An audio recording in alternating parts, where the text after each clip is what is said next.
Lab to land,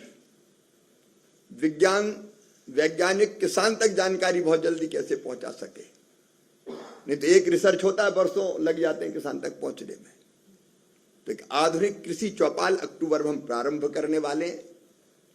इस आधुनिक कृषि चौपाल में वैज्ञानिक और किसानों के बीच संवाद होगा हर महीने में एक बार, जिसमें आधुनिक रिसर्च की, शोध की और तकनीकी की जानकारी सीधे वैज्ञानिक किसान को देंगे, दूरदर्शन और हमारे आकाशवाणी के माध्यम से। एक और काम इस बीच में हुआ है, वो है हमारी नेशनल पेस्ट सर्विलेंस सिस्टम। वो हमने लॉन्च किया था। फसल में कोई रोग लग गया तो किसान जब तक बुलाता है, दिखाता है, पहचानता है, तब तक फसल का नुकसान बहुत हो जाता है। नेशनल पेस्ट सर्विलेंस सिस्टम में सीधे किसान मोबाइल से फोटो खींच के फसल में पत्तों का रंग बदल रहा है, कोई कीड़ा लग रहा है, वो डालता है और यहां से तत्काल उसको सलाह दी जाती है कि फलाना पेस्टिसाइड डालो, ये फलानी बीमारी है। तो ये भी किसान के लिए बहुत महत्वपूर्ण है। इसका उपयोग किसानों ने करना प्रारंभ कर दिया है। इसके साथ इन 100 दिनों में एक और विशेष काम हुआ है और वो हुआ है डिजिटल कृषि मिशन को लॉन्च को स्वीकृति दी है। आप जानते हैं कि मैन्युअली फसलों का ही सर्वे करना नुकसान का, तो जब रेवेन्यू का अमला करता तो परफेक्ट नहीं होता, कई बार जानबूझ के भी गड़बड़ हो जाती है। किसान की जमीनों का रिकॉर्ड रखना है, अगर हाथ से ही अगर करता है रेवेन्यू का अमला तो रामलाल की जमीन कई बार श्यामलाल के नाम चली जाती, उसको पता ही नहीं चलता। फसलों के नुकसान का आकलन करना है तो मैन्युअली परफेक्ट नहीं होता, कई शिकायतें आती थी।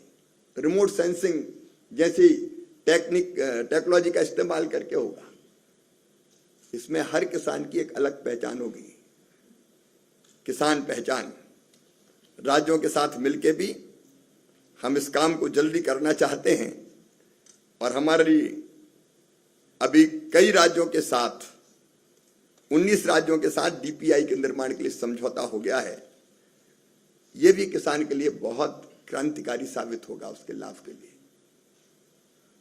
किसान कल्याण की और कृषि के विकास की जो हमारी रणनीति है वो 6 सूत्रीय है।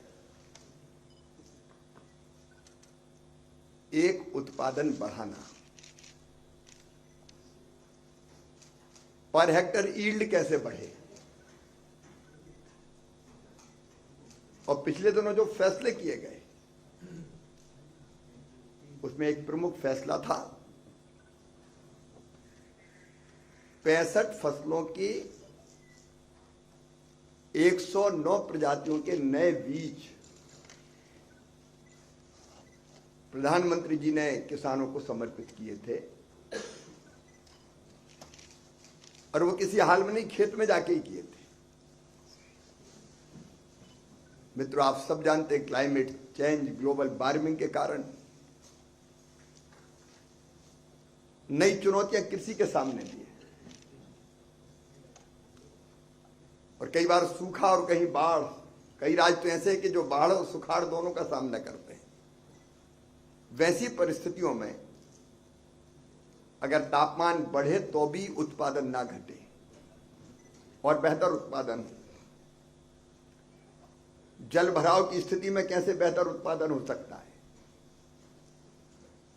कम पानी में कैसे अच्छी फसलें हो सकती है,